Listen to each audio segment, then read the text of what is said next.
Wow. Can't believe everybody stood up. That shit was punk rock. So much love. Thank you guys so much. I cannot believe that. I was so worried about the venue, and it was incredible. Thank you. You're still working there. It's unorthodox. So this right here, I'll introduce him because he's not going to introduce himself. But this is Fred Pissarro, who is the editor of a great online mag called Clairvoyant. Thank you, guys. And he's gonna ask us questions, I guess. So yeah, just real quick, obviously this is Howie. Howie's involved in writing the book that everybody's excited to get a copy of tonight. Really, thank you for coming out, everybody. Yeah, and then James Lethos, who's involved in the documentary that you guys just checked out today. So the way I've done a few of these before, and I know you guys probably don't want to hear me talk. I want to answer as many questions as we can out there. So I'm going to keep it short and sweet. I guess the first question that I have is just to HR and about PMA. PMA is such a strong force, not only with Bad Brains, but just hardcore in general. It's so important. And so I just, as someone who kind of helped kind of usher that in to the world, as far as a concept within music, I was just curious about how you apply that to your own life even now. Well, I've gotten the concept from a book called Think and Grow Rich, and it was Napoleon Hill who wrote that book. And philosophy of PMA took really in my heart and began to blossom into positive mental acts. Cool. And and it's something that you come back to daily, and it's kind of part of your daily mantra, I assume. Yeah. Excellent, excellent. So I guess I also have questions for, it's kind of a two-part question here. One question for HR and then one question for James. And also Howie too, I guess this can be part of it too. Obviously between making the doc and the film, there's a lot of collaboration here. I was wondering if each of you can kind of speak on what you learned about in or Bad Brains while doing this piece. What's an interesting fact that you learned that a lot of people will probably not be... An interesting fact. Alternative facts, or we're talking facts? It's all alternative facts. Because you're talking PMA. It's the first question you asked my brother here. And I read something the other day that said HR coined PMA, and I was just like, what, he coined it? Yeah. I never heard that. Nobody would have read the Think and Grow Rich book. And that book is something that helped me never give up with Joe. Because when my feet were in the water making this movie, this shit was really real and it was hard. And I didn't, I really at times wanted to get out. And my brother here, spoke the philosophy of PMA, which isn't just positive mental attitude. There's a lot of other shit. There's the burning desire, the will to have a plan and never give up. Sure. And never give up. And there was times when you don't see the light at the end of the tunnel of working on a creative project, and you want to give up. And so I really try to take those to try to accomplish something, because, man, I'll just be honest with you, I'm just an everyday cat who has my own struggles, and just trying to survive, you know. Yeah. But to totally. make a movie about the man that I saw when I was a little kid who just inspired my soul to be a better person is incredible. And I'm grateful and honored to just sit up here in front of everybody and talk about it. But, you know, that PMA theory, applying those principles to trying to do something, whether it's making a film or go to work in the morning or do what we all have to do to get through the day, is real shit. And I really love it. I love it. Like, you know, it's the real, I'm not going to give up shit. That's what PMA is to me. Like, I'm going to do this shit, and I don't care what anyone else thinks. Like, this is what I have to hold on. That's what PMA is to me. I don't care what they may say. I got this attitude. You know what I'm saying? I don't care what they may do. We got this. Right. You know? So, you know, and those principles are really something that have not only helped me make a movie, but have helped me live my life and try to be kind to my family and everyone. You know, it's real shit. And that's it. As far as documentaries go, are there feedback? There's a lot of feedback. Are there documentary films that you look to that are, you know, kind of impressed upon you, like certain films that were, you're like, I really enjoy the narrative here. I really like how this worked out. Like certain, like, you know, like the music docs is a large. Of course. I think there's a yin and a yang to that. Some, you know, it depends what you can identify with. You know, that's my man right there, Clayton Patterson. He's a Lower East Side legend. He made a movie called Captured, which you saw some of this footage in. He was there at 1018 shooting this shit in the fucking pit, and not many other people were. So yes, there's many things to inspire you from documentaries, and but there was there like specific films? I'm just curious about. Captured. Yeah, because besides. Well, I watched American Hardcore. Yeah. Right before I even knew how to turn a camera on. Okay. And I was like, oh, I can do this shit. Okay. You know, and then I interviewed H, you know, for a publication, and he's like, oh, we should make a documentary. I was like, yeah, well, let's do it. It's easy. Just turn the camera on and, you know, but it's not really like that. It's easy. Yeah. So I believe that my inexperience and his philosophies are really, you know, and are what, you know, came to make this movie come alive and come alive. HR, is there anything, you know, your life is replayed in so many different ways, you know, between the book and the you know, just walking in here, you know, we were walking in here and there's video of you from like 20, 30 years ago on screen, you know, and I imagine that happens to you all the time, and then watching, quote unquote, a lot of your life story just now. I mean, what did you learn about yourself, do you think?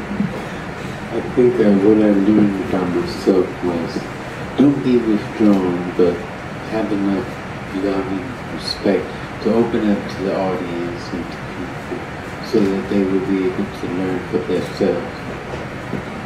One of the things that I've heard HR say was that yeah, it's feedback.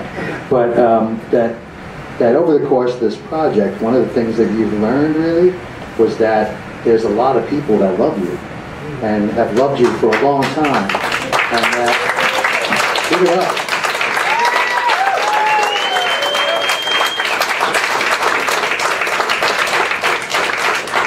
And that it took this project a little bit to maybe make you realize that.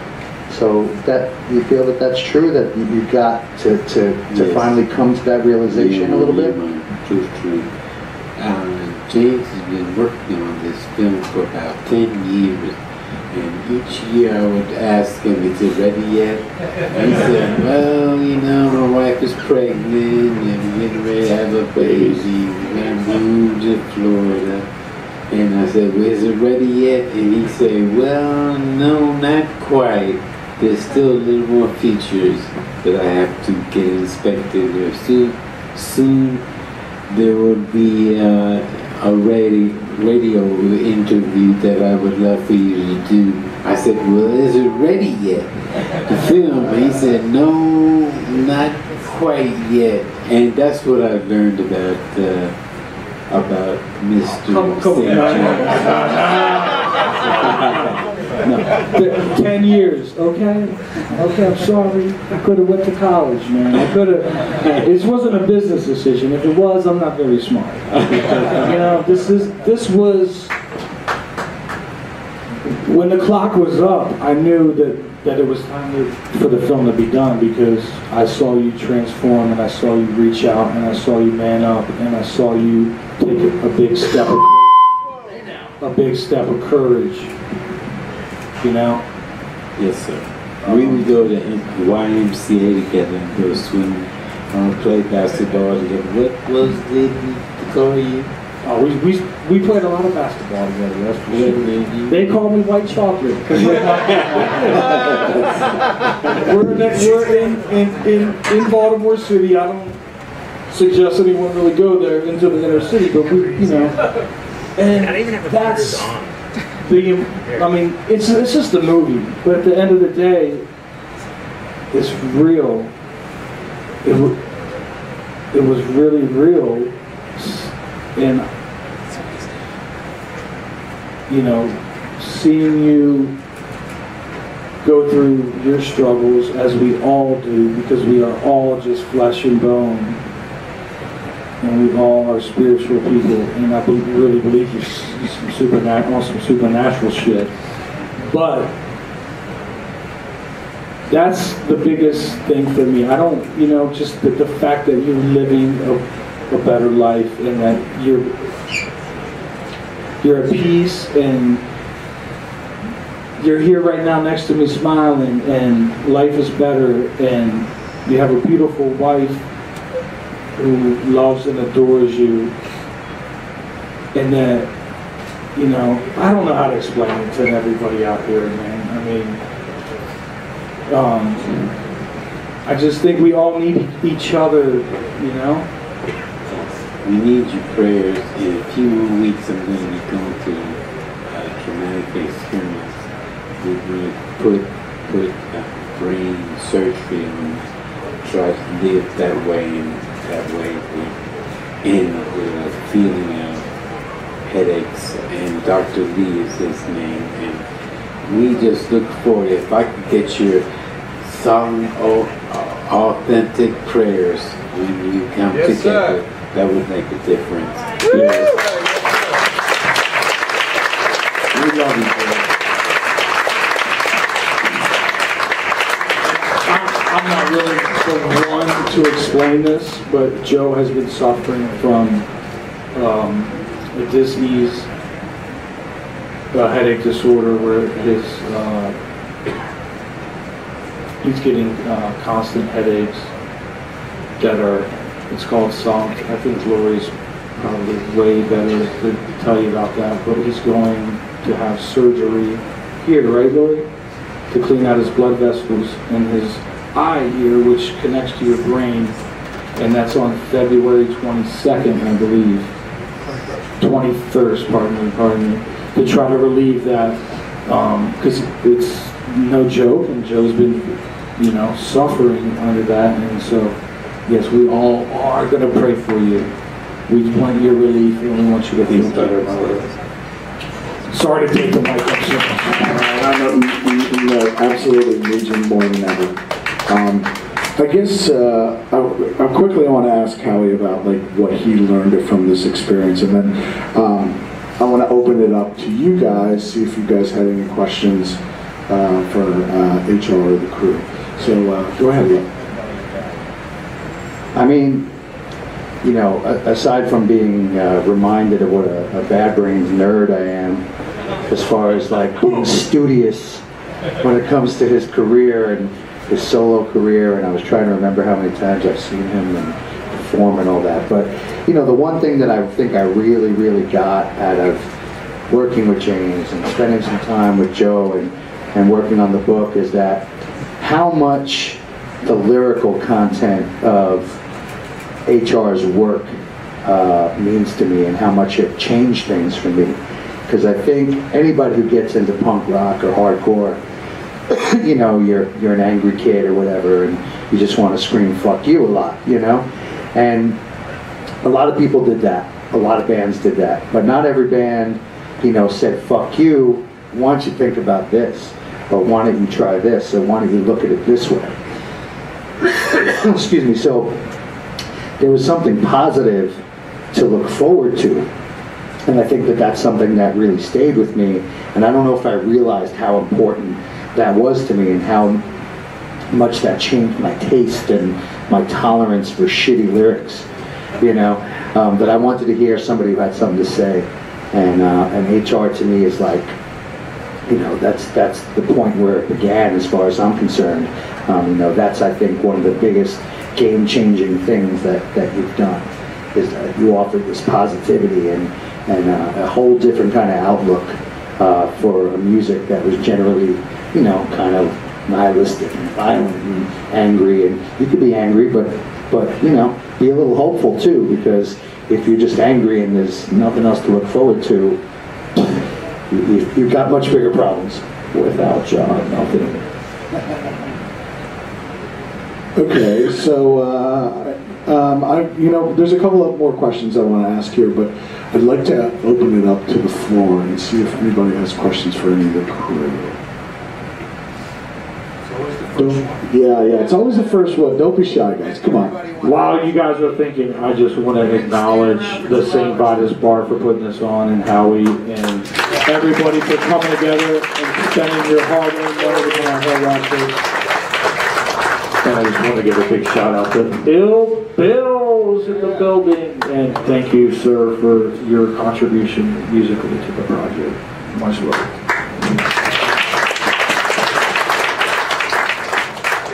So I think we had a question over here, correct? Yes. Do you have a favorite that brings you the right song, or one song that you feel like is your favorite from your whole? Favorite Bad Brains or Human Rights song? Yes, sir, that was Rock for Life. Yeah. That's it. Very fitting to these times. I have the lyrics to "Rock for Life" tattooed on my leg. Surprise, surprise. No one, no war. We don't need no violence. Next question. Sir.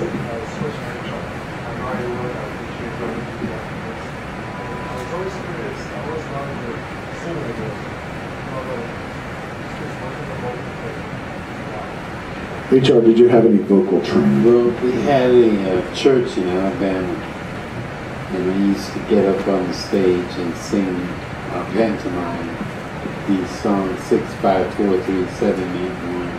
That's my number.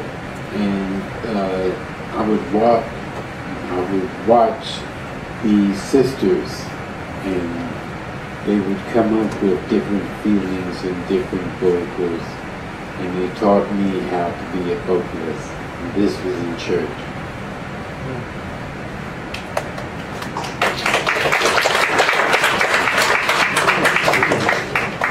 Yeah, who else is next, guys? I know we have more.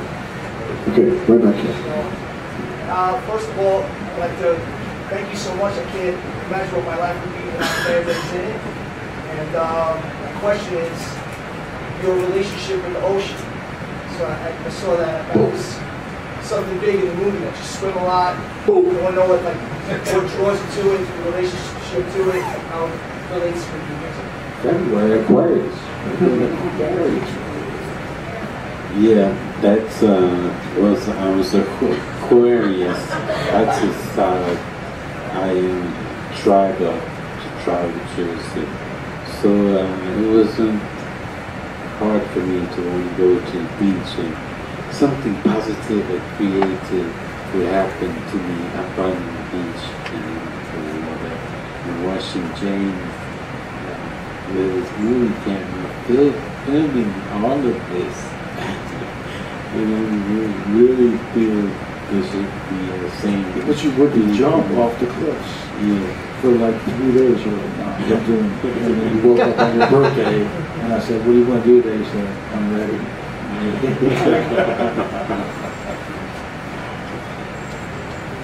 You still surf, Joe? No. Yeah. It's been a long time. You know, Earl told me all about that. Earl, you know, mad respect for Earl, because Earl doesn't do press or interviews or anything like that. And I had a real hard time getting Earl to come on board for this project. But man, he's your brother, and he told me, look, that's my brother. I love him so much. That's why I'm on it. You know, so I just want to give an acknowledgement and a big shout out and respect to Earl. And he told me about all those childhood stories on the beach in Hawaii that you read in the book, etc. He started a group called Thunderbird. And I was about 12 years old. Lead singer of this group called Thunderbird. So early in life, I caught together, did shows, and I looked at as kids would come around. I know all about it. Well, what was your, when did that light bulb go off when you were like, you know, I'm gonna do this? Music's gonna be 1977. So that's 40 years ago. Yeah. And here we are today sitting in beautiful New York City talking about this beautiful. Were there certain songs or certain things that really turned that light bulb on? Like certain, I don't know, certain moments maybe even? I would say Rock for Life. Rock for And Life. the other song I would do is With the Quickness. Quickness. Now, Joe, but before that, what was your inspiration? Yeah, I know your before that. brother told me you guys used to watch the Jackson 5 on TV. Like, what was your influence in music? What were you listening to when I you were think it would be James Brown. Yeah. the doctor? The kid. Okay, why don't, yeah, here you go. One of my favorite stories of your whole career is recording Single Love when you were locked up. What was that like, singing like over a phone? How did you even feel the music coming through the room of the studio? I always wondered that. How you got it? I would feel it and felt positive.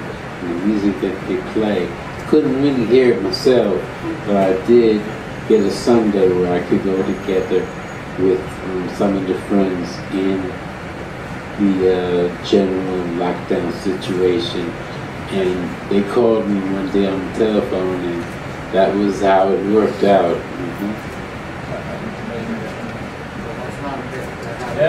Not a myth, absolutely. Read the book. The stories in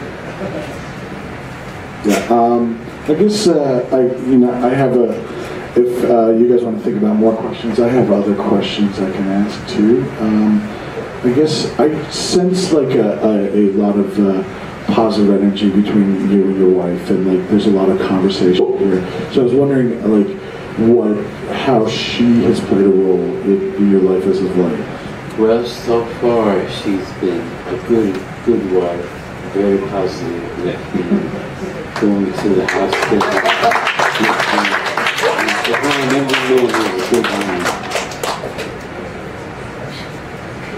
Great.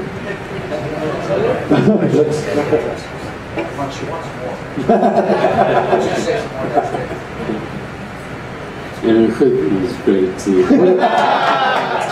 What about the cowboy boots? She was a kid. She's so decent. We'll talk about that later. Another question from. My question is, when you guys, when you started doing this movie, what was it that made you trust him to tell this story? What made you trust him to tell the story? Well, the main thing was he wanted to learn more about me, And that's what made me trust him, because he would do these interviews with me and he would ask me how I felt about this and that. So I couldn't really turn him off. I wanted to turn him off. He didn't have a choice. He was like, Joe, come on. And I will say that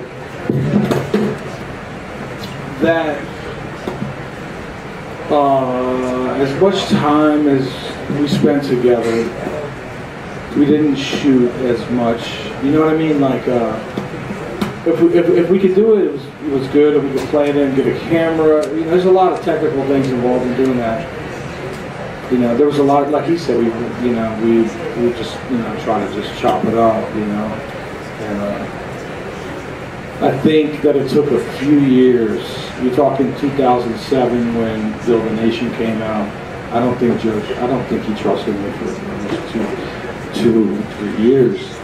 And you look at that, they're laughing at me. I mean, you talking that, I really don't think that the trust develops, there wasn't a clock on the movie. It wasn't like, all right, we got 200 grand, we're gonna make a movie in 6 months, and then boom, you know what I'm saying? There was no clock on it. It was just something that developed. It was a labor of love, a passion project that developed over time. And, that's kind of how it got paperclipped together. It wasn't me like, it was people like Howard, people like Obio who are here. Obio did all the animation with the photos. Different people who wanted to see a film get made about him, because the bottom line is, like, this man right here is like the dopest MC person to ever grab a mic. I mean, you're talking James Brown, Little Richard, all this shit combined, and people don't even know anything about him. And you know what I'm saying? Like, if you go on, people don't know who HR, like, you do, like a lot of people do, but a lot more people should, because the shit is so real and so, I mean, the music is perfection, but and a movie, a 92-minute movie could never do someone's whole life justice. I couldn't make a 92-minute movie about anybody and then be like, oh, this, you know what I mean? And the story's not over, and it's never over, and it'll live on forever and ever and ever. The music is what, at the end of the day, all the shit people say doesn't mean shit. You fucking read those lyrics, pardon my language, that is some real shit, Maybe not every song for you or him, but that is what matters. And I hope one day that my kids can listen to that music and get something from it. Get some kind of something that will help them and inspire them to be a better person and to find out what the truth is of love, etc., etc. And that's the real shit for me. I feel like everybody here has gotten what you just hoped for your children. You know what I mean? Like, we're all here because I think we've all gotten that from HR and from his music, and that's just an amazing thing. So, I do hope your kids get to share in that as well. Well, there's also the struggle. We all go through shit, whether it be drug addiction or just trying to pay your bills. Life is not easy, and it's okay to say, I need help. It's okay to say, I can't handle this shit. It's okay to do all that and to just try to, it's okay. And me personally, we all have our, well, of course you don't, Howie, but we all have our character defects, perfections sitting up here. And, Jesus. And that's what I admire most about you, Joseph, is your willingness to listen to the people that love you and try to do better. One of my friends told me that what amazed me most of all was that I know one of the things what will in the future for me, and that really turned me to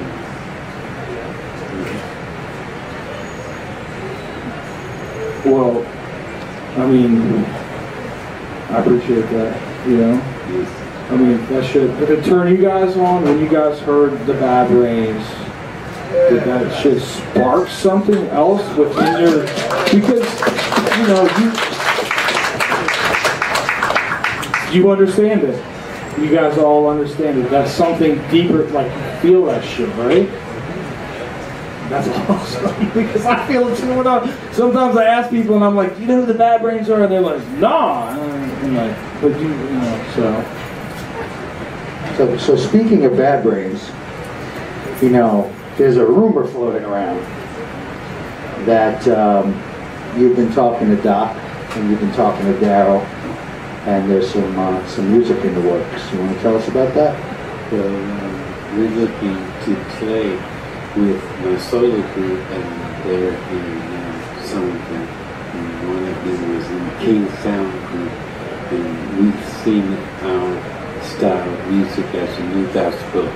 And we would do different things. Like Freshie was the bass player, and Ezekiel was the guitar player for the guitar. And Adam was the drummer. So tell us about what you've been talking to Doc and Daryl about. Well, what I've been talking to Doc and Daryl was that they would like to try to come together in the fall. You heard that one, right? Make some noise. So you heard it, well, not maybe here first, but you heard it here early that it looks like there's going to be some Bad Brains music this fall. And maybe some shows. But, you know, before Fred continues, I mean, I really, I want to thank a few people for sure, and I want to thank Fred for helping us out with the Q&A. Let's give it up to him. I really, really want to thank the club, St. Vitus, George, and the crew here for putting on a pretty awesome event. Want to thank all the wives, my wife Julie, Shane's wife Sheila, HR's wife Lori, especially keeping them together right now and getting them here and helping out and just being a great positive force. let's not forget Howie. Come on. He's been very instrumental. Howie has been extremely instrumental, and PMA. Howie's the one who said, "Look, this book." He put everything into this book. He put his heart and soul into this book. I appreciate that, but you know, we got to be able to work on this together, and that was amazing, and you know, making it sort of a team HR kind of situation, which has been great. And speaking of which, you know, let's really give it up for the GOAT, the greatest of all time, HR.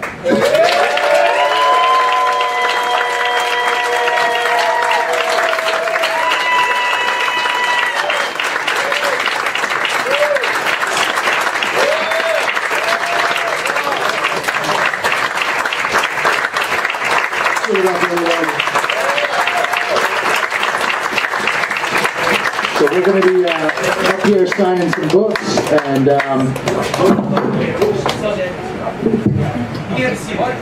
yeah, you want to say, because we're going to do the books up here.